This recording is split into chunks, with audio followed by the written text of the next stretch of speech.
सभी साथियों का स्वागत है अभिनंदन हमारे YouTube channel MKS teaching point में बात करेंगे आज की महत्वपूर्ण खबरों की, जिसमें 69,000 शिक्षक भर्ती से जुड़ी हुई महत्वपूर्ण खबरों पर विचार करेंगे। साथ ही साथ बड़ी खबर सामने निकल कर आ रही है, केंद्र सरकार की तरफ से बड़ा फैसला लिया गया है शिक्षक भर्तियों को दृष्टिगत करते हुए, जिसमें जो है रिक्तियों का डाटा भी सार्वजनिक किया गया। साथ ही साथ भर्ती को लेकर के दिशा निर्देश भी जारी किए गए हैं और छात्र और शिक्षक अनुपात को लेकर के भी बड़ी खबर सामने निकल कर आई है। और साथ ही साथ आपकी जो यूपी 63,000 शिक्षक भर्ती को लेकर के विज्ञापन पर जो जारी होना है उसको लेकर के एक महत्वपूर्ण खबर है। और साथ ही साथ कारागार विभाग में 3504 पदों पर जल्द भर्ती होगी और आरक्षण अध्यादेश आयोग रिपोर्ट को हाईकोर्ट में चुनौती। और साथ ही साथ अन्य महत्वपूर्ण खबरें जो आज की उन पर हम विचार विमर्श करेंगे। आशा करेंगे आप वीडियो को अंत तक जरूर देखेंगे और जितने भी साथी उनको शेयर करेंगे और साथ ही साथ चैनल से जुड़ने के लिए सभी को प्रेरित करेंगे। सबसे पहले 69,000 शिक्षक भर्ती हम 6800 पर बात करते हैं। 6800 में जिस प्रकार से उठापटक चल रही है उसका अब जो है नतीजन फैसला यही है कि अब समस्याएं और बिगल होने वाली हैं, क्योंकि यहाँ पर जो कम और हाई गुणांक का मामला चल रहा है वो कहीं ना कहीं इस जो 6800 चयन सूची को तोड़ने का प्रबल रूप से कार्य कर रहा है। यहाँ पर इस मुद्दे को उठाना सबसे गलत बात है, क्योंकि सरकार ने जो चयन सूची निकाली है उसमें जितने भी साथी हैं वो संयुक्त होकर प्रयास करें। किसी लो और हाई मेरिट की बात नहीं की जाएगी, क्योंकि सरकार को पता है कि किस मेरिट पर क्या अभ्यर्थियों के लिए क्या चयन सूची बनाई गई थी। और अगर इसमें ये चीज़ें देखी जा रही हैं तो कहीं ना कहीं ये निराधार हैं और इनको लेकर के जो भी यहाँ पर समस्याएं खड़ी होंगी वो कहीं ना कहीं बहुत विकराल होने जा रही हैं। अगर संयुक्त रूप से आप सभी 6800 साथी प्रयास करेंगे, लो हाई मेरिट का जो है प्रोसेस नहीं खेलेंगे या इस गेम को आगे नहीं ले जाएंगे तो ज़्यादा बेहतर रहेगा, वरना आप सभी लोगों के लिए और समस्याएं विकट हो सकती हैं। कहीं ना कहीं ये भर्ती की प्रक्रिया आप सिंगल बेंच पर अगर नज़र डालें, जितनी भी बहस हुई उस दौरान कई सारी चीज़ें आप सभी लोगों को देखने को मिली, जिसमें 6800 को निरस्त करने की एक आप सभी लोगों को याचिका पता है थी। कहीं ना कहीं उसका भी महत्वपूर्ण योगदान रहा 6800 को निरस्त कराने में। सभी साथी उस पर भी ध्यान केंद्रित करें। कहीं ना कहीं जो अपने साथी वही इस भर्ती को कंप्लीट नहीं होने देना चाह रहे हैं, क्योंकि ये बहुत ही कट सत्य है और बिल्कुल सत्य है। इसमें कोई दो राय नहीं है कि जो साथी हैं वो कहीं ना कहीं साथियों को जो है डाइवर्ट करने की कोशिश कर रहे हैं। अब उसका नतीजन परिणाम आगे क्या होगा ये आप सभी लोग देख भी चुके हैं। जिस प्रकार से सिंगल बेंच में मामला हो उसी प्रकार से आगे की प्रक्रिया हो सकती है। अगर आप सभी लोग एक साथ एकजुट होकर के बिना किसी गुणांक मेरिट की बात करते हुए अगर प्रयास करेंगे, धरना करेंगे, तो उसका सीधा साधा यही प्रमाण निकलेगा कि सरकार को लगेगा ये संयुक्त है। अगर टीमें बट करके ये कार्य किया जाएगा तो कहीं ना कहीं इससे कुछ भी नहीं मिलने वाला है। अंततः वही होगा कि 6800 की लिस्ट का कोई भी आधार शेष नहीं रहेगा। अगर आधार आपको बचाना है तो संयुक्त रूप से प्रयास करना है। जिस हिसाब से आपने अभी तक जो आंदोलन किए उससे प्रभावित होकर के सरकार ने कहीं ना कहीं नतीजन कुछ चीज़ों पर विचार विमर्श करना स्टार्ट कर दिया है। अंततः सरकार को लगेगा कि अगर यहाँ पर 6800 को लिस्ट को हमको सेव करना है तो समायोजन पॉलिसी के अंतर्गत भी 6800 को सम्मिलित कर सकती है, क्योंकि जो नियुक्ति अन्य के लिए बनाई जा सकती है उसमें 6800 को स्थान भी दिया जा सकता है। कहीं ना कहीं इन चीज़ों को लेकर के आप सभी लोगों को ध्यान में रखना है। और जो ये सब चीज़ें चल रही हैं, अगर आपका प्रतिनिधिमंडल या जो आपका डेलीगेशन माननीय मंत्री जी से मुलाकात करना चाहता है उसमें सुलझे हुए व्यक्तियों को ले जाना है। इसमें लो हाई मेरिट की कोई भी पारदर्शिता नहीं होनी चाहिए। ऐसा जो भी कह रहे हैं साथी वो निराधार है। इसको लेकर के आप सभी लोग आश्वस्त रहें, क्योंकि वहाँ पर अपनी मांग को अवगत कराना है, ना कि वहाँ पर मेरिट के अपने स्पष्ट करना है कि ये लो मेरिट ये हाई मेरिट है। कहीं ना कहीं इस विभाजन को माननीय मंत्री जी का अगर आप सम्मुख रखेंगे तो कहीं ना कहीं सरकार इस पर भी विचार करते हुए इस मामले को तोड़ मरोड़ कर पेश करने का प्रयास करेगी और कहीं ना कहीं हाई मेरिट का प्रयास करेगी कि इतने अभ्यर्थियों को और इतने लो वालों को कहीं ना कहीं उसमें जो है दिक्कतें पैदा हो जाएंगी। ये आप सभी लोग संभवतः अच्छी दृष्टि से समझते हैं। इस पर विचार करना आप सभी लोगों को बहुत ही जरूरी है। प्रयास जारी है, प्रयास जारी रहना चाहिए, लेकिन एक सकारात्मक प्रयास के लिए एक सकारात्मक दृष्टिकोण के साथ साथ आप सभी लोगों को संयुक्त रहना भी बहुत जरूरी है। तो सभी लोग ये साथ ही ध्यान में रखें, क्योंकि फैसला या जो है सरकार से न्याय तभी लिया जा सकता है जब आप में एकजुटता बनी रहेगी। साथ ही साथ हम एटीआरई को लेकर के चीज़ें स्पष्ट करेंगे। जैसा कि आपको हमने सुप्रीम कोर्ट का आदेश दिखाया था, कहीं ना कहीं वो आदेश बहुत ही महत्वपूर्ण रहेगा आपकी भर्तियों को लेकर के। और एटीआरई जो विवाद है वो डबल बेंच से बिल्कुल खारिज हो जाएगा। जहां पर डबल रिजर्वेशन की बात की जा रही थी उसको लेकर के सुप्रीम कोर्ट ने जो आदेश किया है उस आदेश का अगर हम आधार माने तो कहीं ना कहीं वो बिल्कुल निराधार साबित हो रहा है। कहीं ना कहीं जो डबल आरक्षण की बात है उसको निराधार साबित कर रहा है।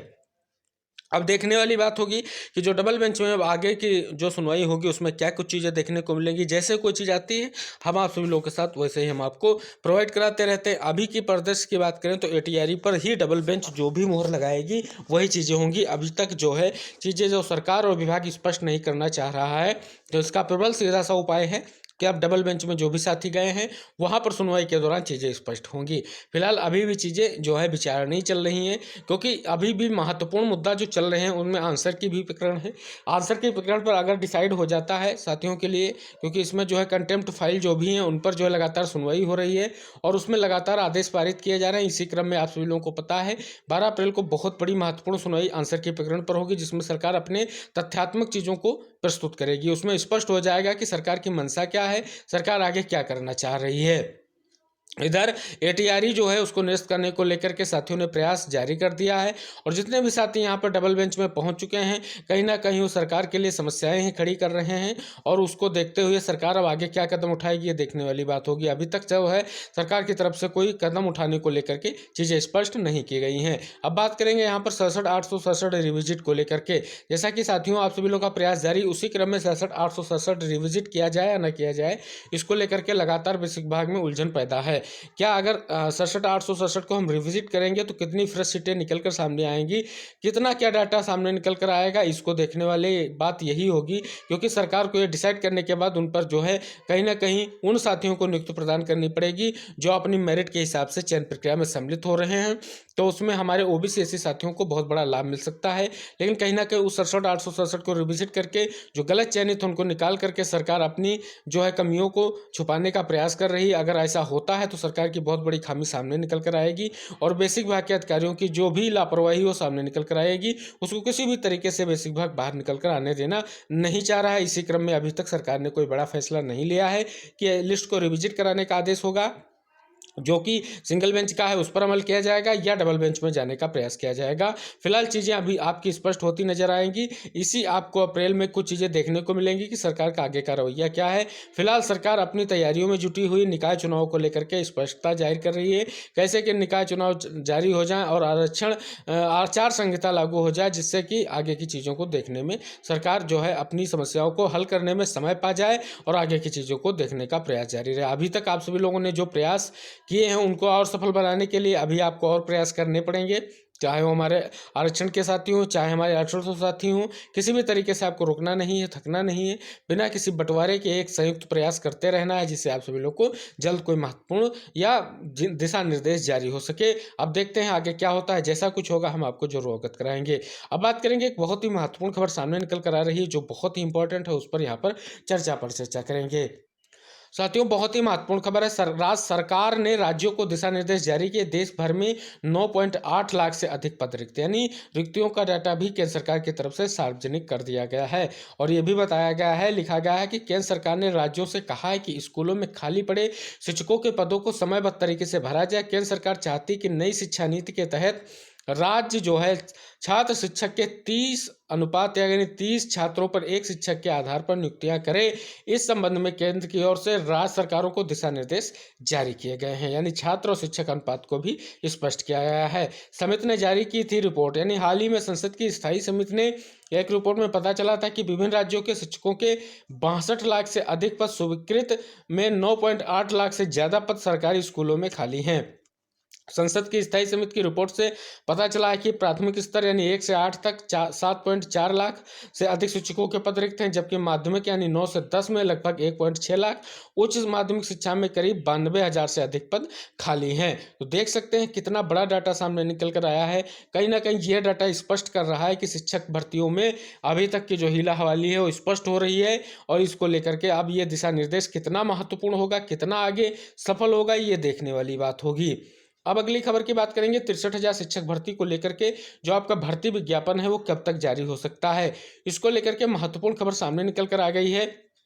एक महत्वपूर्ण चीज़ हम आपको अवगत करा दें, आरटीआई के तहत कुछ चीज़ों को जानने का प्रयास किया गया था, यानी बीईओ की भर्तियों को लेकर के बात की गई थी, यानी तो उसमें बहुत सारी चीज़ें स्पष्ट रूप से निकल कर आई हैं और स्पष्ट कराया गया है कि इन भर्तियों को लेकर के विज्ञापन जून में जारी किया जा सकता है, क्योंकि शिक्षा जो आपका चयन आयोग है उसके गठन की प्रक्रिया लगातार जारी है। तो कहीं ना कहीं आपकी जो 63,000 प्रस्तावित शिक्षक भर्ती है वो जून के बाद कभी भी आपका भर्ती विज्ञापन जारी हो सकता है। इसको लेकर के भी चीज़ें स्पष्ट दिख रही हैं। तो कहीं ना कहीं आपका जो भी महत्वपूर्ण कदम है वो जारी रहना चाहिए, जो भी आपके प्रयास हैं, क्योंकि साथियों ने 15 तारीख को धरने का फिर से आह्वान किया है। सभी साथी जितने भी टेट सीटेट पास बीएड बीटीसी डिग्री धारक हैं वो जरूर इस धरने में सम्मिलित हों, जिससे सरकार को एक अप्रत्यक्ष या अप्रत्यक्ष रूप से ये आवाज़ पहुंचती रहे कि हमको इस भर्ती को जल्द ही जारी करना चाहिए, क्योंकि ये महत्वपूर्ण भर्ती है। अब बात करेंगे कारागार विभाग में 3504 पदों पर जो भर्ती है बहुत जल्द जारी होने वाली है।